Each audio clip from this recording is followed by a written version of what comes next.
ഞാൻ ഓർക്കുകയാണ്, അദ്ദേഹം അഭിമന്യനായ പാണക്കാട് തങ്ങളെയും വെറുതെ വിട്ടില്ല. അദ്ദേഹം ഇന്ന് ഇവിടെ ഇല്ല. ഞാൻ കണ്ടു അദ്ദേഹത്തിൻ്റെ ആ പ്രസംഗത്തിന് അന്ന് കേട്ടപ്പോൾ ഞാൻ ഞെട്ടിപ്പോയി. അദ്ദേഹത്തെ വിമർശിക്കുന്നത് പാണക്കാട് തങ്ങന്മാരെല്ലാവരെയും അവർ രാഷ്ട്രീയ പാർട്ടികളുടെ പ്രതിനിധികളാണ്, പ്രസിഡന്റുമാരാണ്. പക്ഷെ അത് മാത്രമാണോ കേരള സമൂഹം അവരെ കാണുന്നത്? കേരള സമൂഹത്തിന് അത് മാത്രമാണോ അവർ തിരിച്ചു നൽകിയത്? നിലമ്പൂരിൻ്റെ മണ്ണ് നമുക്കെല്ലാവർക്കും അറിയാം. ഇന്ത്യൻ സ്വാതന്ത്ര്യ സമരത്തിന് ഏറ്റവും തീക്ഷ്ണമായ സ്മരണകൾ നൽകുന്ന മണ്ണാണ്. ദേശീയ പ്രസ്ഥാനത്തിന് ഏറ്റവും കരുത്തു പകർന്ന മണ്ണാണ് നിലമ്പൂരിൻ്റെ മണ്ണ്. ഇവിടെ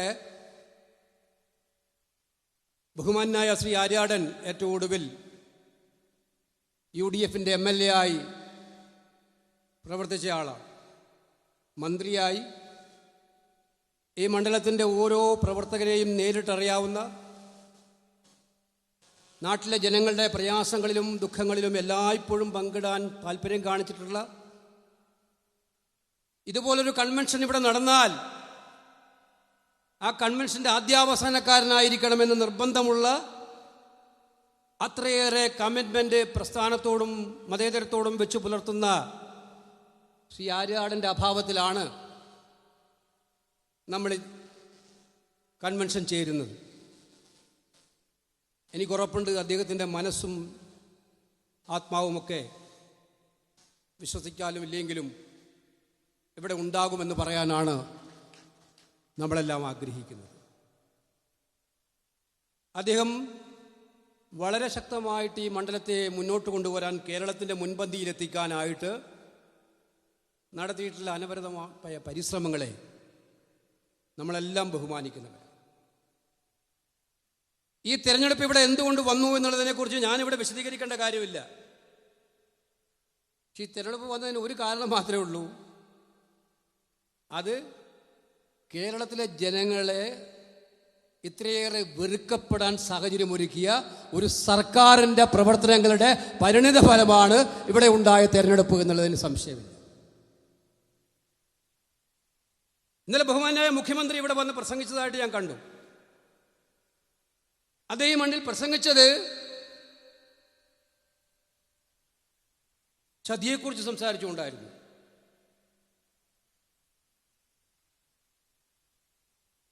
മലപ്പുറത്തിൻ്റെ മണ്ണിൽ ഉണ്ടായ ചതിയെക്കുറിച്ചും അദ്ദേഹത്തിന് ഏറ്റവും കൂടുതൽ വന്ന ചതിയെക്കുറിച്ചും സംസാരിച്ചുകൊണ്ടായിരുന്നു അദ്ദേഹം സംസാരിച്ചത്.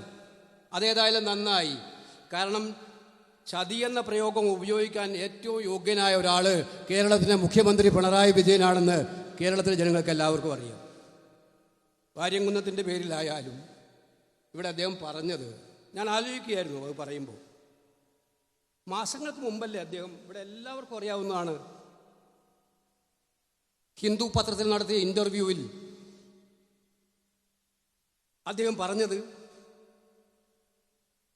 150 കിലോ സ്വർണവും 123 കോടി രൂപയും മലപ്പുറം ജില്ലയിൽ നിന്നും മാത്രം പിടിച്ചെടുത്തു. ആ പണം തീവ്രവാദ പ്രവർത്തനങ്ങൾക്കും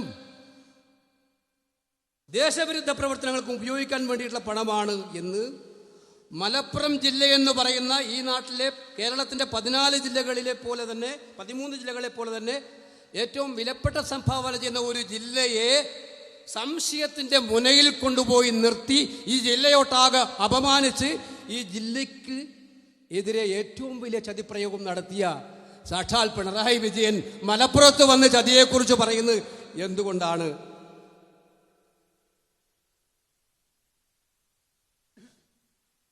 ഇവിടെ എല്ലായിടത്തും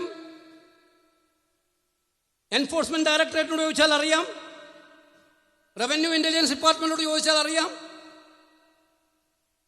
അതുപോലെ തന്നെ കേരളത്തിലെ ഏജൻസികളോട് ചോദിച്ചാൽ അറിയാം. എല്ലാ ജില്ലയിലും കള്ളപ്പണം പിടിക്കാറുണ്ട്, എല്ലാ ജില്ലയിലും സ്വർണം പിടിക്കാറുണ്ട്.